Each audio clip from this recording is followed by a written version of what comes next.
عید الاضحیٰ کے آنے میں ایک دن ہی باقی تھا۔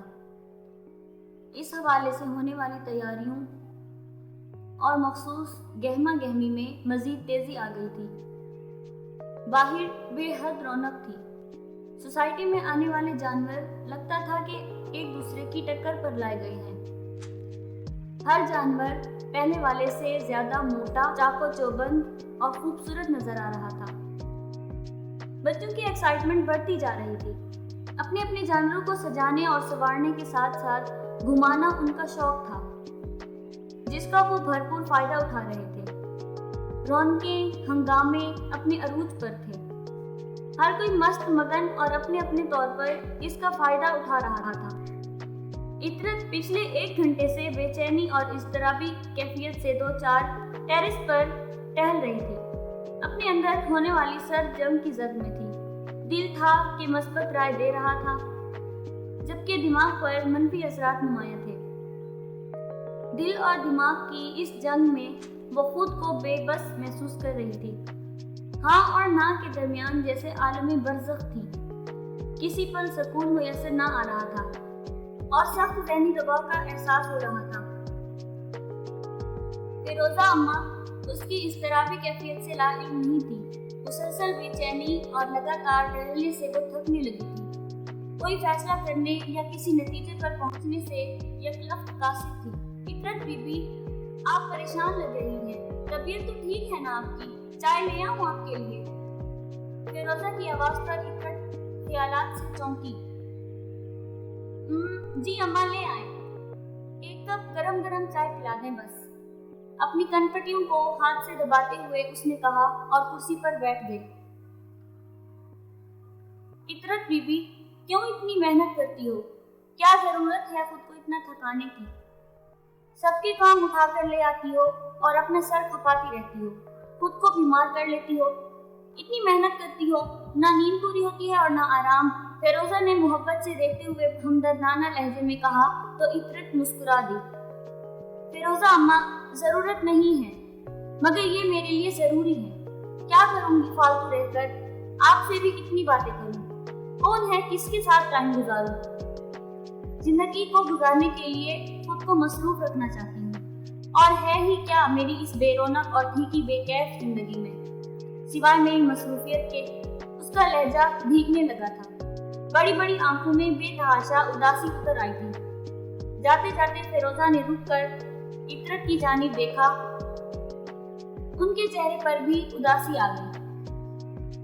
عطرت نے لمبی سانس لے کر کرسی کی پشت سے ٹیک لگا کر آنکھیں موند لی۔ عطرت کھاتے پیتے گھرانے سے تعلق رکھتی تھی۔ والد کی معقول جاب تھی، 2 بڑے بھائیوں کی اکلوتی بہن تھی۔ پڑھنے لکھنے میں ہمیشہ اول رہی تھی، اس لیے اب وہ یونیورسٹی میں پڑھ رہی تھی۔ اس کا رشتہ خالہ زاد عارش سے طے ہو چکا تھا۔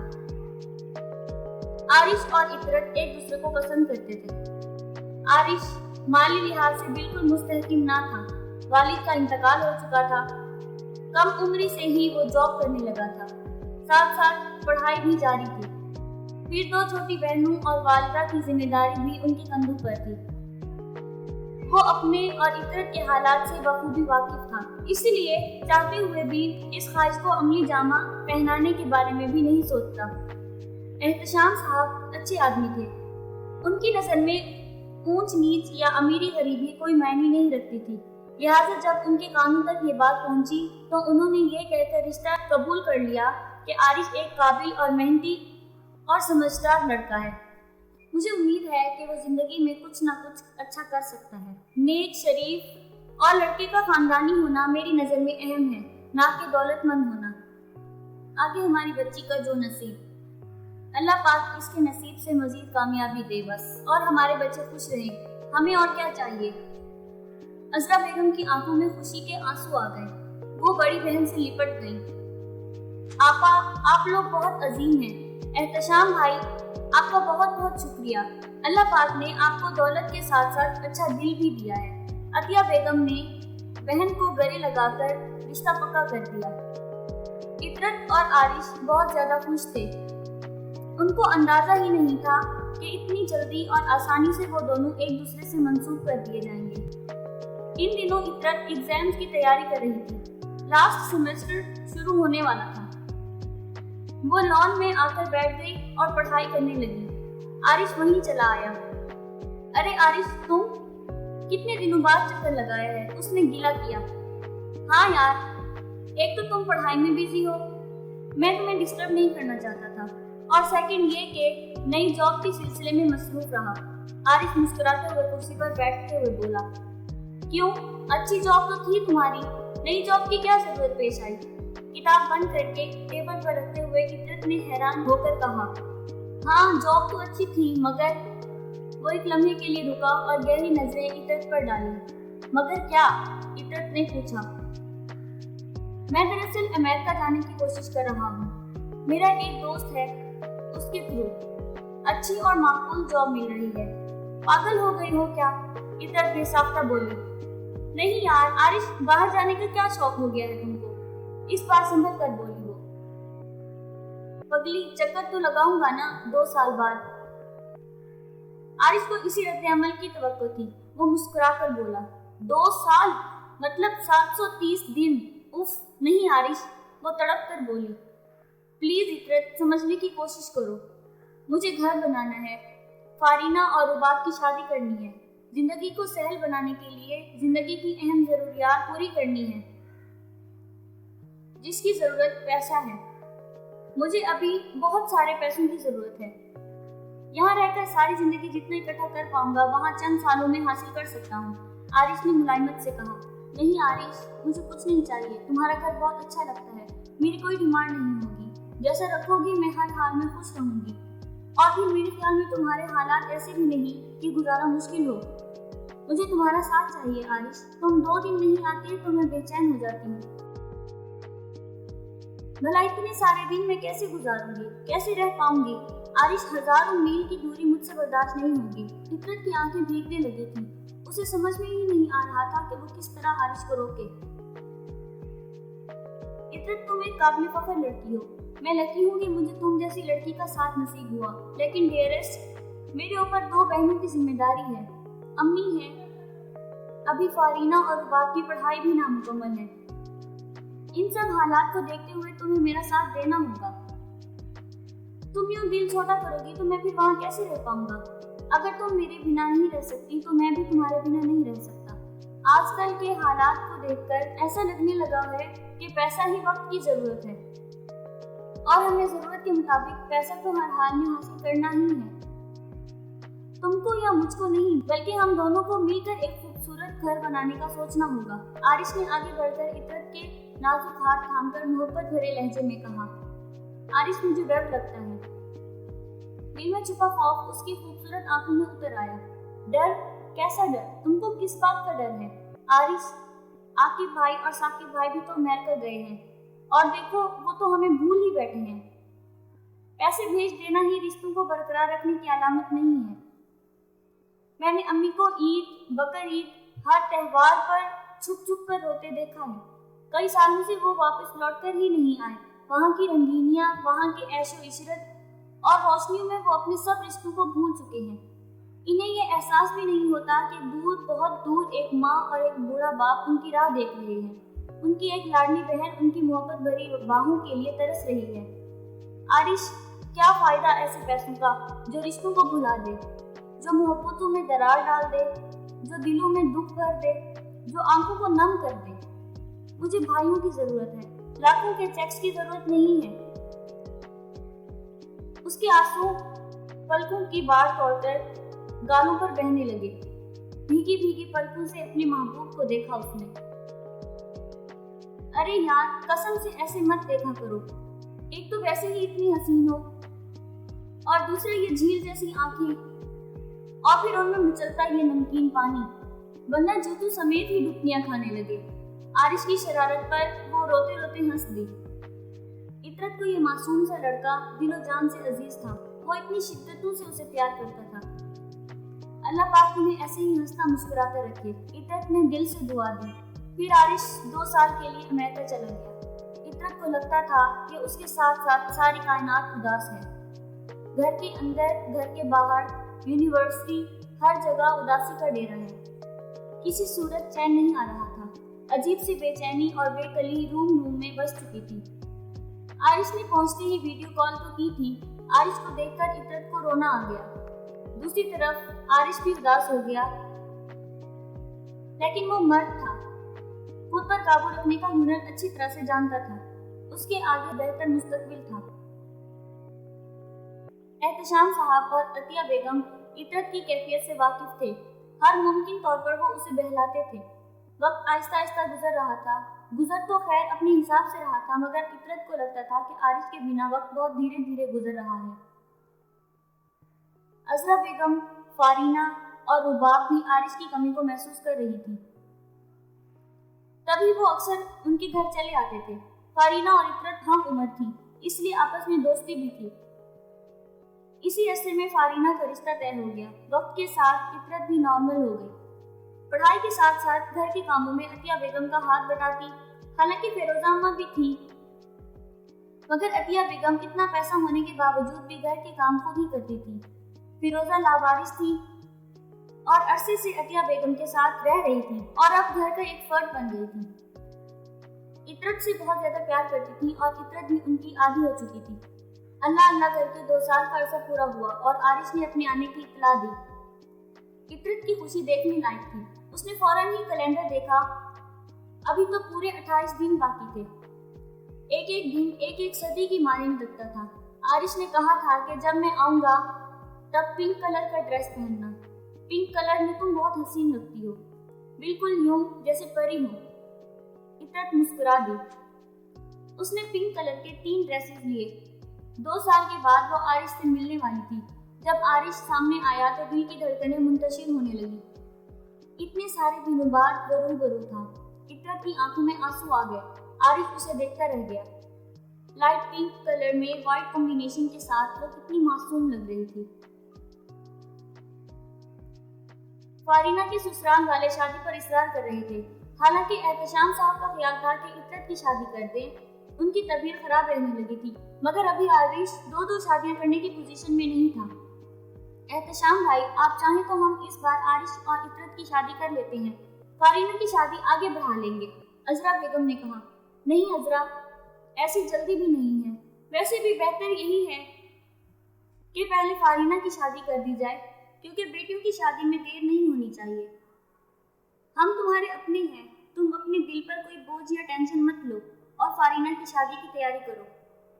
بہن کو پریشان دیکھ کر عطیہ بیگم نے محبت بھرے لہجے میں تسلی دی۔ شکریہ آپا، آپ اور احتشام بھائی کا سہارا میرے لیے بہت بڑا انعام ہے۔ آپ لوگوں نے ہمیشہ میرے بڑے ہونے کا ثبوت دیا ہے۔ عذرا بیگم کی آنکھیں نم ہو گئیں۔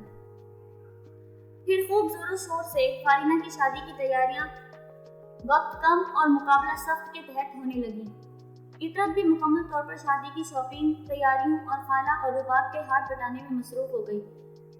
اس کا زیادہ تر وقت عذرا بیگم کے ہاں ہی گزرتا تھا۔ فارینہ اور رباب کے ساتھ مل کر کپڑوں کی ڈیزائننگ سے لے کر اسٹیچنگ پر گرما گرم بحث ہوتی تھی اور وقت کی کمی کے باعث جھٹ پٹ عمل درآمد بھی ہوتا۔ عطرت نے اپنے لیے خاص طور پر ہر تقریب کے لیے خاص اہتمام کیا تھا۔ بھاری سوٹس، میچنگ جیولری اور مناسب میک اپ میں وہ ہر تقریب میں غضب ڈھا رہی تھی، ہر ایک کی نظروں کا مرکز بنی رہی۔ آرش ہر تقریب میں اسے دیکھ کر حیران رہ جاتا، وہ پہلے سے زیادہ حسین نظر آتی، آرش کے شوق و شریف جملوں کے زد میں رہتی۔ نہ جانے کیسے یہ خوشی کی گھڑیاں تمام ہوئیں۔ فارینہ رخصت ہو کر سسرال چلی گئی۔ شادی کے ہنگامے ختم ہوئے اور آرش کے جانے کے دن قریب آ گئے۔ پتہ ہی نہیں چلا 2 ماہ کا عرصہ کیسے 2 گھڑی بن کر اڑ گیا۔ وقت کی دوڑ کیسے لمحے میں ہاتھوں سے پھسلتی چلی گئی۔ آرش کے واپس جانے سے 1 دن پہلے دونوں آمنے سامنے بیٹھے تھے۔ آرش یار، ہماری تو کھل کے ملاقات بھی نہیں ہو سکی۔ شادی کے ہنگاموں اور تیاریوں میں ہم نے ایک دوسرے کو وقت بھی نہیں دیا۔ مجھے تو بہت ساری باتیں کرنی تھی تم سے۔ عطرت کا لہجہ اداس تھا۔ فکر کیوں کرتی ہو؟ اب کہ آؤں گا تو کھل کر ملاقاتیں کریں گے، صرف تم اور میں۔ جھک کر شریر سے انداز میں کہا تو عطرت بلش ہو گئی اور منہ بنا کر آنکھیں گھما کر اسے مصنوعی غصے سے دیکھنے لگی۔ आरिश ने सीने पर हाथ मारकर ठंडी सांस भरी। उफ आरिश, क्या हो गया है तुम्हें? इतरत ने उसे परे धकेला। सच्ची यार, बहुत कुछ हुआ है मुझे। तुम्हें शादी के फंक्शंस में बना सवरा देखकर बड़ी मुश्किल से अपने दिले नादान को संभाला है। कई बार दिल चाहा 2 बोल पढ़वाकर तुम्हें ले जाऊं। कितनी बार दिल ने कहा कि तुम्हारे सारे हकूक अपने नाम करवा लूं। तुम्हारा चलना, मुस्कुराना, हंसना, बातें करना, एक एक मंजर को, एक एक लम्हे को अपने कैमरे में कैद करके ले जा रहा हूँ अपने साथ। हर वक्त, हर लम्हा तुमको अपने साथ रखना चाहता हूँ। मैं आपके आऊँगा तो बस दूसरे दिन ही तुम्हें रुखसत करवा के ले जाऊँगा। अपने जज्बात की शिद्दतों को खुल के बयान करते हुए वो इतरत के दिल में उतरता जा रहा था। इतने में जब अजरा बेगम की कॉल आई कि आरिश तुम्हारा दोस्त आया है, तब आरिश ने सर पर हाथ मारा। उफ यार, मुझे तो याद ही नहीं रहा। आज मैंने फ्रेंड्स को डिनर पर इनवाइट किया था। सच में लड़की, तुम जादूगरनी हो। तुम्हारे शहर में मैं सब कुछ भूल जाता हूँ। अच्छा तो मत रहो ना इस जादूगरनी के साथ, जब इतने परेशान हो तो, इतरत ने मुंह बनाकर कहा। अरे यार, ऐसे तो मैं मर जाऊंगा, आरिश ने फिर शरारत से कहा। इससे पहले कि खाला फिर कॉल करके तुम्हारी क्लास लें, अब जाओ यहाँ से, इतरत ने शरारत से कहा। हाँ यार, जाना तो है पर दिल नहीं करता। ओके, अल्लाह हाफिज। अपना बहुत सारा ख्याल रखना आरिश। ओके डियर, ठीक है, आरिश ने मुस्कुराते हुए कहा और बाहर की तरफ चल दिया। अल्लाह पाक मेरे आरिश को सलामत रखना, इतरत की आंखें भीगती चली गईं। आरिश वापस चला गया। उधर इतरत के एग्जाम्स स्टार्ट हो गए। वो पढ़ाई में मसरूफ हो गई, मगर आरिश से राब्तों में कोई कमी ना रही। वो खुद ही कहता कि तुम पढ़ाई पर ध्यान दो, एग्जाम्स के बाद टाइम ही टाइम होगा। अतिया बेगम ने इतरत की शादी की तैयारियां भी शुरू कर दी। उनके ख्याल में 2 साल का अरसा तैयारियों के हिसाब से झटपट गुजर जाता है। फारीना अपने शौहर के साथ दूसरे शहर में रहती थी। रुबाब और अजरा बेगम भी आरिश की शादियों की तैयारियों में लग गए। हर चीज इतरत की पसंद से ली जा रही थी। उधर आरिश ने भी मजीद काम स्टार्ट कर दिया था। जल्द से जल्द वो बहुत सा पैसा कमाना चाहता था। इस तरह राब्ते में भी वक्फा होने लगा। इतरत ने गिला किया तो आरिश ने प्यार से समझाया कि मैं अर्जेंट काम के सिलसिले में कुछ मसरूफ हूँ। कुछ दिनों की बात है, फिर टाइम ही टाइम होगा डियर, फिक्र मत करो। आरिश प्लीज, जो है जैसा है काफी है, क्यों इस कदर मेहनत कर रहे हो? बस करो, नहीं चाहिए मुझे कुछ भी। इतरत झिंझला गई। बस थोड़े दिनों की तो बात है। इतरत इतनी दूरी बर्दाश्त कर रही हो तो थोड़ी सी और सही। मैं नहीं चाहता कि हमें आगे कोई परेशानी हो। इन दिनों अजरा बेगम और रुबाब इस्लामाबाद गई हुई थी। फारीना की यहाँ बेटी हुई थी। सब लोग खुश थे। इतरत ने इस मौके पर भी आरिश को कॉल की, मगर आरिश का सेल ऑफ था। FB, स्काइप, IMO, कहीं भी वो नजर नहीं आ रहा था। इतरत बहुत परेशान थी। आखिर ऐसी क्या मसरूफियत थी? रातों में वक्फा, तवील वक्फा, और फिर बिल्कुल ही रास्ता खत्म। अजरा बेगम और रुबाब भी मिठाई लेकर आ गए थे। खाला, आरिश का सेल बंद क्यों जा रहा है? आपसे बात हुई है उसकी? इतरत ने जल्दी से पूछा। हाँ बेटी, काफी दिन हो गए हैं हमारी बात हुई थी। वो बहुत मसरूफ है काम में, बहुत काम का बोझ ले रखा है उसने, और कह रहा था कि शायद मैं आ भी ना सकूं इस बार। जी क्या मतलब? इतरत ने घबरा कर सवाल किया। यानी मजीद 2 साल? हाँ बेटी, मेरी तो कुछ समझ में नहीं आ रहा। न जाने कितनी मेहनत कर रहा है मेरा बच्चा, कमजोर भी हो गया है। मैंने कहा भी है कि जरूरत नहीं है, मगर उसने मेरी बात नहीं सुनी। अजरा उसे कहती ना कि एक चक्कर लगा ले, आखिर क्या जरूरत है इतनी मेहनत की? हमारा सब कुछ तो है हमारे बच्चों के लिए। मेरी बात तो होती नहीं है उससे, वरना मैं खुद समझा देता। एहतशाम साहब जो इस वक्त कमरे में आए थे, अजरा की बात सुनकर दरमियान में बोले। जी भाई साहब, आप ठीक कह रहे हैं, मगर वो सब कुछ अपने बलबूते पर करना चाहता है। आप तो जानते हैं ना उसे। अजरा बेगम ने सर पर दुपट्टा लेते हुए कहा। हाँ, ये तो उसकी आदत बहुत अच्छी है। बहुत खुददार है वो, और बहुत ज्यादा मेहनती बच्चा है। कुछ करने का हौसला और हिम्मत रखता है। यही बात तो मुझे उसमें सबसे अच्छी लगी, एहतशाम साहब ने कहा। अरे हाँ भाई, बहुत बहुत मुबारक हो, माशाअल्लाह से तुम नानी बन गई। अतिया बेगम जो बाजार से अभी अभी लौटी थी, कमरे में दाखिल होते ही बहन से लग गई और हंसते हुए बोली, खैर मुबारक आपा। अजरा बेगम ने मुस्कुराते हुए जवाब दिया। अजरा बेगम और रुबाब को अतिया बेगम ने खाने पर रोक लिया था। इतरत की हालत अजीब सी हो रही थी। आरिश से कोई राब्ता ना था। इतरत का दिल अनजाने खौफ से धड़कता रहता था, जैसे कुछ होने वाला है, कुछ गलत, कुछ अनहोनी, कोई हादसा। अल्लाह पाक मेरे आरिश को सलामत रखना। दिल ही दिल में उसने बहुत सी दुआएं दी उसे। उसका दिल जब बहुत ज्यादा घबराता, परेशानियां अरूज पर होती, खदशात और रहमात तलवार की तरह सर पर लटकते, तो उसकी आंखें खुद ब खुद बहने लगती और इज़्तिराबी कैफियत हद से ज्यादा बढ़ने लगती। सोच के दायरे बंद होने लगते, दिल तरसने लगता। तब वो खुदा के हुजूर आरिश की सलामती की भीख मांगती, उसकी मोहब्बत और जिंदगी के लिए झोली फैला फैला कर, आंसू बहा बहा कर दिल की गहराइयों से दुआ मांगती।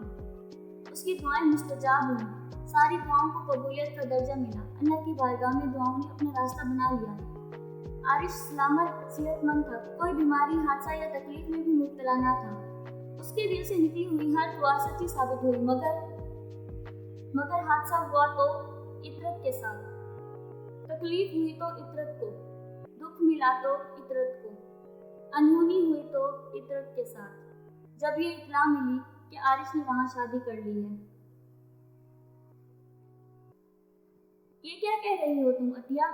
दिमाग ठीक है तुम्हारा? ये कैसे हो सकता है? अगर ऐसा हुआ है तो मैं उसकी टांगे तोड़ दूंगा, वहां जाकर उसकी जान ले लूंगा। क्या सोचकर उसने ऐसा किया है? क्या सोचकर उसने ये जलील हरकत की है?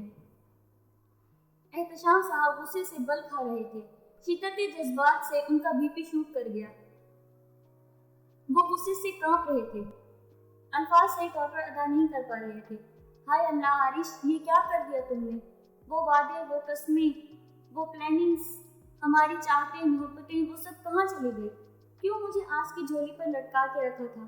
क्यों मेरे साथ वादे किए थे? मैं तो तुम्हारी जिंदगी थी, तुम्हारी जान थी। फिर ये जुदाई क्यों? आखिर ऐसी क्या कमी थी मुझ में? इस बार आरिश ने कॉल रिसीव की तो इतरत ने दिल भर के सुना डाला। इतरत, आई एम सॉरी, मैं तुम्हारा खताकार हूँ। मैंने बेशक तुम्हारे साथ ज्यादती की है, मैं माफी के काबिल भी नहीं हूँ, मगर इतरत प्लीज मुझे माफ कर देना। और ये बात हमेशा याद रखना कि मेरे दिल में तुम थी, तुम हो और तुम ही रहोगी। मेरी मजबूरी को समझो प्लीज। बस चुप करो आरिश, अब ये ड्रामेबाजी बंद करो। क्या समझती हो तुम, मैं इतनी पागल हूँ कि तुम्हारी बातों में एक बार फिर आ जाऊंगी? मैंने ना सिर्फ तुमको अपने दिल से निकाल दिया, बल्कि तुम मेरी नजरों से भी गिर चुके हो। तुम्हारा मकाम या हैसियत मेरी नजर में कोई अहमियत नहीं रखती।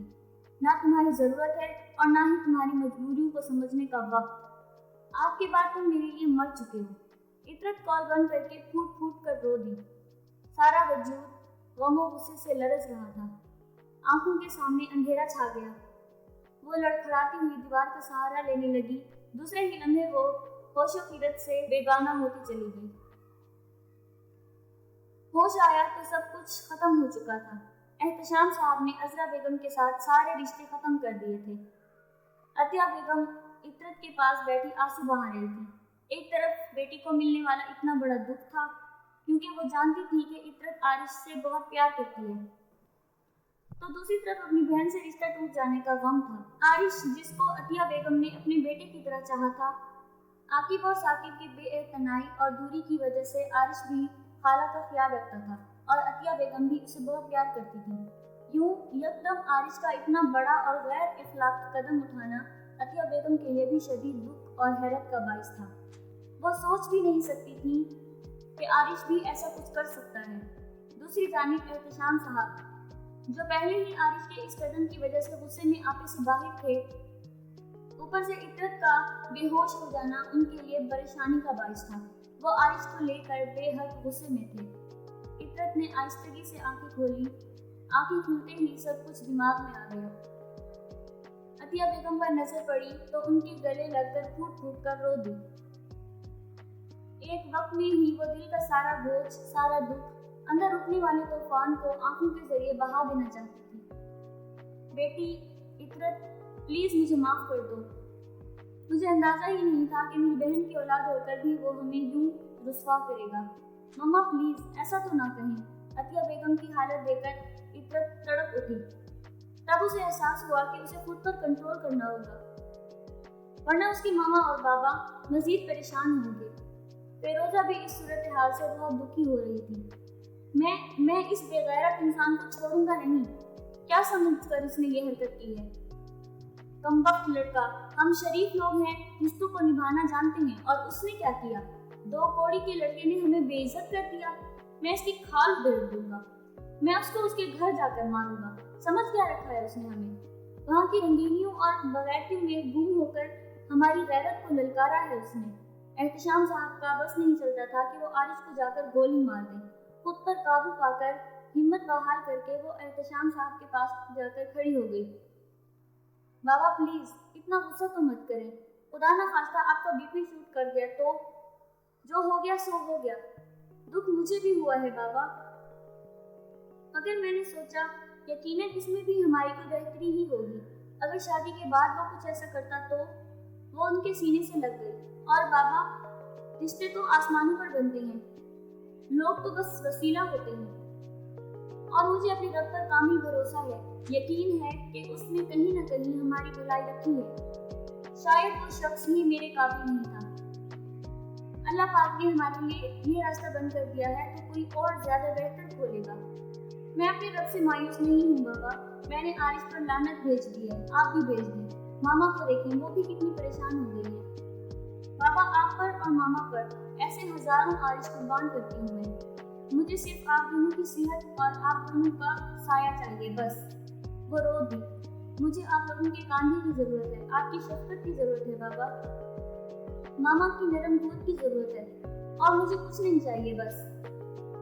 इसलिए आज के बाद आरिश का जिक्र भी नहीं होगा हमारे घर, कोई बात भी नहीं होगी उसके बारे में। एक बुरा ख्वाब समझकर भुला देंगे आप। जब्त, हिम्मत और हौसले की तमाम हदों को पार करते हुए एहतशाम साहब ने बेटी को हौसला दिया। वो जिस कर्ब और अजियत का शिकार थी वो खुद ही जानती थी। दिल में उठते हुए तूफान, दुख के गहरे समंदरों को पार करते हुए आंखों में आंसू की झील को अब छुपाकर बज़ाहिर मुस्कुराते हुए कितने कर्ब और अजियत से गुजरना पड़ रहा था उसे। इसका अंदाजा सिर्फ वही कर सकता है जो इन हालात का शिकार हो। एहतशाम साहब ने गौर से इतरत की जानिब देखा। नाज़ों से पली लड़की कितने हौसले से उनके सामने खड़ी थी। उन्होंने आगे बढ़कर इतरत को बाहों में भर लिया। उनके चेहरे पर दुख और मलाल था। अतिया बेगम और फिरोजा नम नम आंखों से इतरत को देखने लगी। इतरत ने जैसा खुद को जाहिर किया था इसे वैसा ही बनकर दिखाना था। दिन गुजरने लगे। इस अरसे में इतरत ने मास्टर्स कर लिया। इसे कभी कभी शिद्दतों से आरिश याद आता। अजरा बेगम और रुबाब भी यहाँ से नए घर में शिफ्ट हो गई थी। कोई राब्ता था और ना ही कोई खबर। शादी के हवाले से इतरत ने फिलहाल खामोशी इख्तियार कर ली थी। इसके दिलो दिमाग में सिर्फ और सिर्फ आरिश था, उसकी जिंदगी में आने वाला पहला मर्द जिसको दिल की तमाम तर शिद्दतों से चाहा था उसने, जिसका साथ पाने की तमन्ना थी। ये रिश्ता, ये ताल्लुक कोई साल या 2 साल का नहीं बल्कि सालों साल का था। बचपन से लेकर जवान होने तक और रिश्ता तय होने तक हमेशा एक साथ रहने वाले थे लोग। छोटी छोटी खुशियों को, छोटे छोटे दुख तकलीफ को एक दूसरे के साथ बांटने वाले थे। इतने गहरे और दिलों के अटूट रिश्तों को भूल जाना आसान बात तो नहीं थी।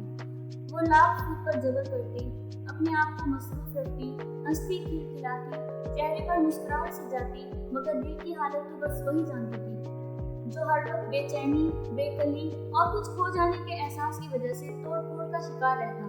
फिरोजा और अतिया बेगम हर तरह से ख्याल रखती उसका। मौसम की तब्दीली भी उसे परेशान कर देती। सर्दियाँ आती तब आरिश के साथ मिलकर गरम गरम कॉफी पीना याद आ जाता। गर्मियों में लड़ लड़कर आइसक्रीम खाना याद आ जाता। ईद आती तो चांद रात की तैयारियां उसे बेचैन कर देती। बकर ईद आती तब उसे याद आता कि आरिश पापा के साथ जाकर जानवर लाता।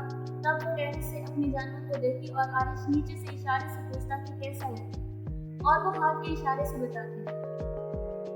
सब कुछ एक ख्वाब बनकर रह गया था, अधूरा और ऐसा ख्वाब जिसकी ताबीर नामुकम्मल थी।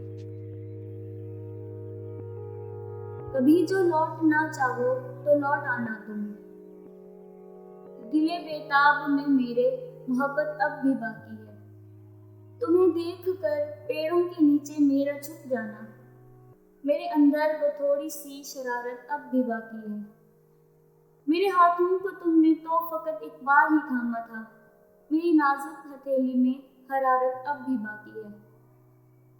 ہمیں تم سے گلہ ہے، نہ شکوہ ہے زمانے سے، مگر اپنے نصیبوں سے شکایت اب بھی باقی ہے۔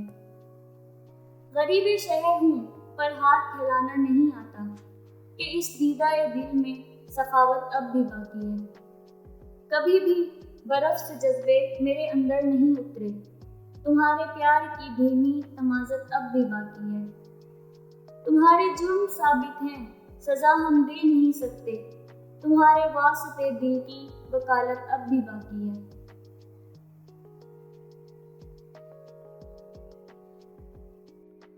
عطرت نے لیکچررشپ کے لیے اپلائی کر دیا اور بہت جلد اسے جاب مل گئی۔ یوں اسے یادوں سے چھٹکارا بھی مل گیا اور پھر اس کی رکی ہوئی زندگی میں ہلچل بھی آ گئی۔ خود کو مصروف رکھنے کے لیے اس سے بہتر کیا تھا کہ وہ کالج سے آ کر بھی تھوڑا آرام کر کے اگلے دن کی لیکچر کی تیاری میں لگ جاتی، ساتھ ساتھی لیکچررز کے بھی چھوٹے موٹے کام کر دیتی تھی۔ اس طرح کسی حد تک وہ مطمئن ہو گئی۔ انہی دنوں احتشام صاحب ریٹائر ہو گئے۔ اب انہوں نے عطیہ بیگم سے کہا کہ عطرت کو بولیں کہ اب وہ شادی کے لیے حامی بھر دے تاکہ ہم دونوں کو بھی اس کی طرف سے سکون مل جائے، اور پھر حج پر جانے کا بھی ارادہ تھا۔ فیروزہ بیگم نے کہا، اچھی بات ہے، لیکن بہتر یہ ہے کہ آپ لوگ پہلے حج کر کے آ جائیں، پھر عطرت بی بی کی شادی کر دیں۔ اللہ کے دربار میں جا کر بی بی کی خوشیوں اور اچھی زندگی کے لیے دعا مانگیں تو بہتر ہوگا۔ عطیہ بیگم کو فیروزہ کا یہ مشورہ بہت پسند آیا۔ احتشام صاحب اور عطیہ بیگم نے حج کے لیے کوششیں شروع کر دیں۔ فیروزہ اور عطرت کو اللہ تعالیٰ کے حوالے کر کے وہ دونوں اس مقدس فریضے کے لیے روانہ ہو گئے۔ ایک پرانے چوکیدار بابا تھے جو گھر کے فرد جیسے تھے۔ عطرت گو کہ بہت خوش تھی۔ کہتے ہیں حج اور عمرے جیسی سعادت حاصل کرنا انسان کے بس کی بات نہیں ہے، یہ تو اس کے در سے بلاوا آنے کی بات ہے۔ اسباب اللہ پاک خود ہی بنا دیتے ہیں۔ ایسی سعادت حاصل کرنا ہر مسلمان کی دلی خواہش ہے۔ بہت خوش نصیب ہیں وہ لوگ جنہیں اللہ پاک نے اپنے گھر کا دیدار نصیب کرایا، جہاں وہ نمازیں ادا کر سکے اور روزہ رسول پر حاضری دے سکیں۔ لیکن نہ جانے کیوں اس وقت ایسی بے قراری تھی جو اس کے اندر اتر آئی تھی۔ پاپا اور ماما سے مل کر وہ رو دی، اس کا دل بھر آیا۔ ایسا لگتا تھا جیسے دونوں دور، بہت دور جا رہے ہوں۔ دل کر رہا تھا جی بھر کر دیکھ لیں، گلے سے لگ کر ڈھیر سارے آنسو بہا ڈالے۔ دونوں کے جانے کے بعد اس کا دل بار بار بھر آ رہا تھا۔ تب فیروزہ بیگم نے اسے گلے سے لگایا، بیٹی یوں اداس نہیں ہوتے، تمہیں تو خوش ہونا چاہیے کہ اللہ پاک نے تمہارے والدین کو اس قابل سمجھا اور یہ سعادت نصیب کی۔ اور پھر چند دنوں کی ہی تو بات ہے، دعا کرو اللہ پاک ان لوگوں کی عبادت قبول فرمائے، آمین۔ وہ زیر لب بڑبڑائیں۔ الحمدللہ حج کے سارے ارکان مکمل ہو گئے تھے۔ وہ لوگ عطرت سے رابطے میں بھی تھے، اور پھر تمام ارکان مکمل کر کے وہ لوگ اپنے ہوٹل واپس جانے کے لیے جیسے ہی گاڑی میں بیٹھے، گاڑی ہولناک حادثے کا شکار ہو گئی۔ کچھ مسافر جاں بحق اور بہت سے زخمی ہو گئے۔ جاں بحق ہونے والوں میں احتشام صاحب اور عطیہ بیگم دونوں شامل تھے۔ جب یہ خبر عطرت تک پہنچی تو عطرت اپنے ہوش و حواس کھونے لگی۔ یہ روح فرساں خبر اس کے لیے کسی قیامت سے کم نہیں تھی کہ ایک ساتھ ماں اور باپ دونوں ہی اسے چھوڑ گئے۔ اس کی چیخیں ناقابل برداشت تھیں۔ اس کی سمجھ سے باہر تھا کہ یہ سب کیسے ہو گیا۔ 15-20 منٹ پہلے تو ماما اور بابا نے اس سے بات کی تھی، واپس آنے کی اطلاع دی تھی اور وقت بتایا تھا، اور پھر یہ سب کچھ کیا ہو گیا؟ ذہن کی کسی گوشے میں نہ تھا کہ ہنستے مسکراتے اور اپنے پیروں پر چل کر جانے والے ماں باپ ہمیشہ کے لیے وہیں کے ہو کر رہ جائیں گے، اس پاک مٹی اور فضاؤں کے ہو کر ہمیشہ کے لیے وہیں کی مٹی اوڑھ کر سو گئے۔ اس کی چیخیں، آہیں، سسکیاں، کچھ بھی تو ماما اور بابا کو واپس نہ لا سکا۔ اپنی نازوں پلی بیٹی کو جس کی آنکھ میں ایک آنسو دیکھ کر تڑپ جانے والے ماں باپ اس کے دل دہلا دینے والی چیخیں سننے سے بھی کافر تھے۔ عطرت فیروزہ کی باہوں میں گر پڑی۔ گھر کے ایک ایک کونے سے ماما اور بابا کی یاد آتی تھی۔ वो एक एक चीज देखकर सिसकती थी। इंतकाल की खबर सुनकर आकिब और साकिब भाई कुछ दिनों के लिए पाकिस्तान आए थे, वो भी अपनी अपनी बीवियों के बगैर। भाइयों से मिलकर इतरत के खून में वो जोश ना मारा जो कि मारना चाहिए था। रिश्तों में वो पायदारी बाकी ही कब थी। दोनों ने उसे सीने से लगाया था, रोए भी थे, उसके लिए परेशानी का इजहार भी किया, लेकिन ये नहीं कहा कि तुम भी हमारे साथ चलो, ऐसे कैसे रहोगी अकेली। फिरोजा बुआ, आप हैं तो हमें बहुत तसल्ली है, मगर यूँ इतने बड़े घर में इतरत का तन्हा रहना मुनासिब नहीं। हम लोगों के पास इतना वक्त नहीं है, वरना हम खुद अपने हाथों से अपनी बहन की शादी कर जाते, मगर आपको जिम्मेदारी देकर जा रहे हैं कि इसके लिए कोई अच्छा सा लड़का देखकर हमें बताएं और जितनी जल्दी हो सके इसकी शादी कर दें। हो सका तो हम भी आने की पूरी कोशिश करेंगे। बस जाते जाते चंद अल्फाज अखलाकन अदा करके गोया सगे बड़े भाइयों ने अपने खूनी रिश्ते का हक अदा कर दिया था। इतरत ने तल्खी से इन्हें देखा। आप लोग फिक्र ना करें, मैं बिल्कुल ठीक हूँ और मुझे जिंदगी गुजारनी आती है। आप लोग अपनी अपनी जिंदगियों में खुश रहें, मैं जैसी हूँ ठीक हूँ। हाँ, अगर आप लोग पापा की इस घर और प्रॉपर्टी के लिए फिक्रमंद हैं तो शौक से ये नेक काम भी अपने हाथों से करते जाएं। उसने जहर से भरे हुए लहजे में कहा। आकिब और साकिब भाई चौंके।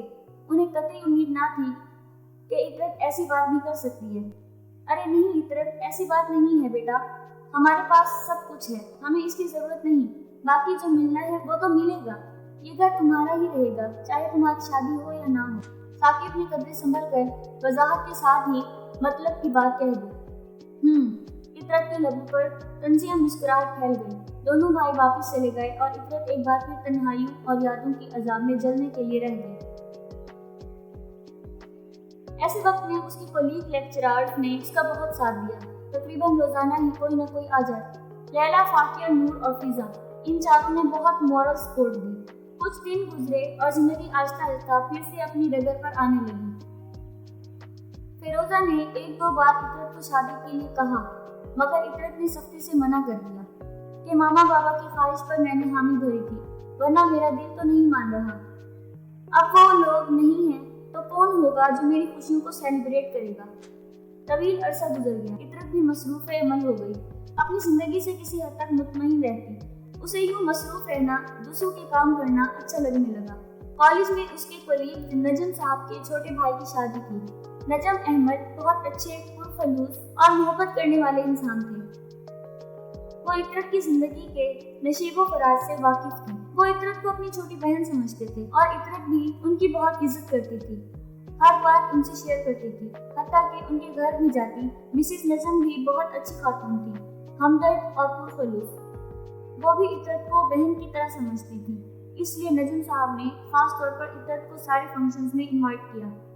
फिरोजा भी खुश थी कि चलो इतरत भी इस तरह थोड़ी सी फ्रेश हो जाएगी। उन्होंने खुद इतरत की अलमारी चेक की और कपड़े डिसाइड किए और इतरत मुस्कुराती रही। फिरोजा अम्मा, अब मैं कोई लड़की नहीं हूँ जो ऐसे शॉर्ट कलर पहनूं। अतिया बेगम की बहुत खूबसूरत सफेद पर्पल की काम वाली साड़ी जो फिरोजा बेगम ने शादी में पहनने के लिए सिलेक्ट की तो इतरत ने हंसकर कहा, चुप करो लड़की, लड़की नहीं हो तो क्या हो, मतलब अभी तुम्हारी उम्र की लड़कियों की शादी भी नहीं हुई, ऐसी बातें तो ना करो। फिरोजा ने उसे डांटा। अम्मा जान, पता है आपको, बाबा और मम्मा के इंतकाल को 8 साल हो गए हैं। उसका लहजा गमगीन हुआ। वक्त बहुत आगे आ गया है, दुनिया पता नहीं कहां से कहां पहुंच गई। हाँ, पहुंच गई होगी दुनिया 7वें आसमान पर। हमें क्या, बस हमारी बिटिया ऐसी बातें ना करे। हमें तो ये बुरा लगता है। हमारे लिए तुम आज भी वही इतरत हो, मासूम, छोटी सी, नाजुक सी गुड़िया। जब हम आए थे तो तुम 3 साल की थी। गुलाबी फ्रॉक, 2 पोनियों और खूबसूरत परी जैसी इतरत। हमारे लिए तो बस वैसी ही रहोगी। फिरोजा की आंखों में इतरत के लिए बेतहाशा मोहब्बत थी। अच्छा जी, चलिए ठीक है, जैसे आप कहो वैसे ही करूंगी। इतरत ने आगे बढ़कर फिरोजा का हाथ थामकर नम आंखों से इन्हें देखा तो फिरोजा ने बढ़कर उसे सीने से लगा लिया। अच्छा अम्मा, मैं कल कॉलेज से मार्केट जाऊंगी। सोच रही हूँ کہ سائن کی دلہن کو دینے کے لیے گولڈ کی کوئی چیز لے لوں، ٹھیک ہے نا؟ کچھ دیر بعد عطرت نے فیروزہ سے کہا، ہاں بالکل، وہ بھی تمہارا بہت خیال رکھتے ہیں، بہت اچھے ہیں سارے لوگ۔ جی اماں، اپنے خونی رشتوں سے تو بہت اچھے ہی ہیں۔ عطرت کا لہجہ تلخ ہو گیا، اسے اپنے بھائی یاد آئے جنہوں نے پلٹ کر اس کی خبر بھی نہ لی۔ واقعی میں اصل رشتہ وہ نہیں ہوتا جو خون کا ہو، بلکہ اصل رشتہ تو وہ ہوتا ہے جو پائیدار ہو، جو دل سے بنایا جائے۔ وہی رشتہ زیادہ پائیدار رہتا ہے جس کی بنیاد خلوص، محبت، سچائی اور نیک نیتی پر رکھی جائے۔ فیروزہ اماں کی بات پر عطرت نے اس بات میں سر ہلا دیا۔ واقعی نجم احمد، نائلہ بھابھی، لیلا، فاقیہ، نور، یہ تو خون کے رشتے نہ تھے، ان سے تو بس دوستی اور خلوص کا رشتہ تھا، مگر وہ سب ثاقب بھائی اور عاقب بھائی سے زیادہ خیال رکھنے والے تھے، محبت کرنے والے تھے، قدم قدم پر اپنائیت کا احساس دلانے والے تھے۔